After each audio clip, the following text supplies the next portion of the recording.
বিড়ি শিল্পে জিএসটি 28% থেকে বাড়িয়ে 40% করার কেন্দ্রের সিদ্ধান্তে উদ্বেগ তৈরি হয়েছে। এই পরিস্থিতিতে औरंगाबाद বিড়ি মার্চেন্ট অ্যাসোসিয়েশনের উদ্যোগে এক জরুরি বৈঠক অনুষ্ঠিত হয়। বৈঠকে উপস্থিত ছিলেন জঙ্গিপুর সাংগঠনিক জেলা তৃণমূল কংগ্রেসের সভাপতি ও সাংসদ খলিলুর রহমান, জেলা আইএনটিটিইউসি এর সভাপতি বিধায়ক আমিরুল ইসলাম, সুতির বিধায়ক ইমানি বিশ্বাস, দক্ষিণ মালদার সাংসদ ঈশা খান চৌধুরী, औरंगाबाद বিড়ি মার্চেন্ট অ্যাসোসিয়েশনের সেক্রেটারি রাজু জৈন সহ বিভিন্ন কোম্পানির প্রতিনিধি ও ট্রেড ইউনিয়নের নেতৃত্বরা।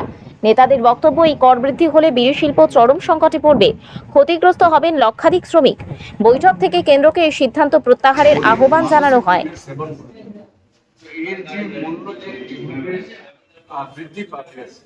তাতে এতে বিক্রয় বাড়ানো আসবে, বিক্রয়ের সংখ্যাটা কমে যাবে, যার ফলে উৎপাদন কমবে। উৎপাদন কমলে শ্রমিকরা তারা কর্মহীন হয়ে পড়বে। আমরা এই মুহূর্তে সমস্ত ট্রেড ইউনিয়ন আমাদের এই এলাকার প্রতিনিধি ডাকা হচ্ছে।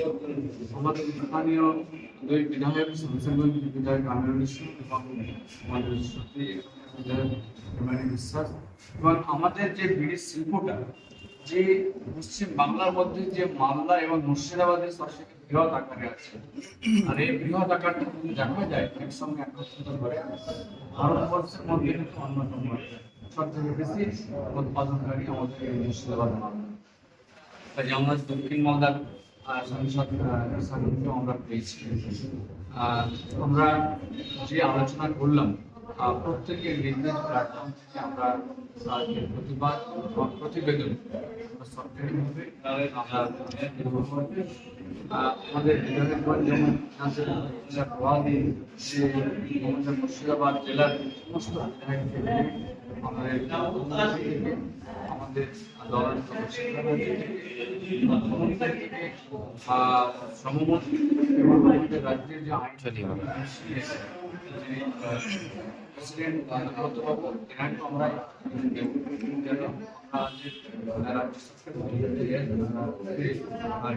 তার জন্য প্রয়াস চেষ্টা করা যেন না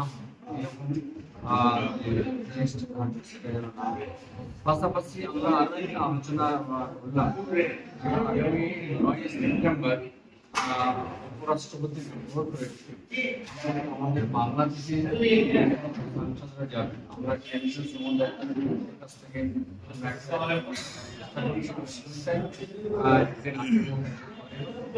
আমরা আমাদের প্রতিবেদনের মাধ্যমে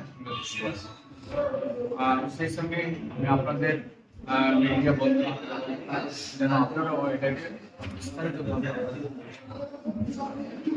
সরকার এটা এই বিড়ি শিল্পটাকে দেওয়ার একটা প্রয়াস করে যাচ্ছে।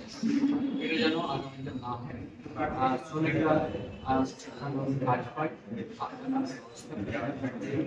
আপনারা কি পথে নামছেন, আন্দোলন করবেন এটা নিয়ে? দেখুন, আমাদের আন্দোলন বিগত দিন থেকে হয়ে আসছে।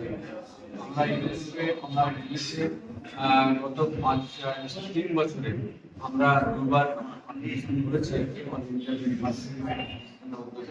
সেখানে কেন্দ্রীয় শ্রম দপ্তরের মন্ত্রীও ছিলেন এবং আরও বিভিন্ন দলের সাংসদরা ছিলেন।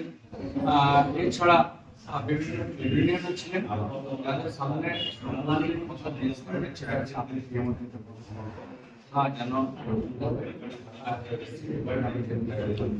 বলছি জিএসটি শুধু কথা শুনেছি, কিন্তু কাজের জায়গায় বলছি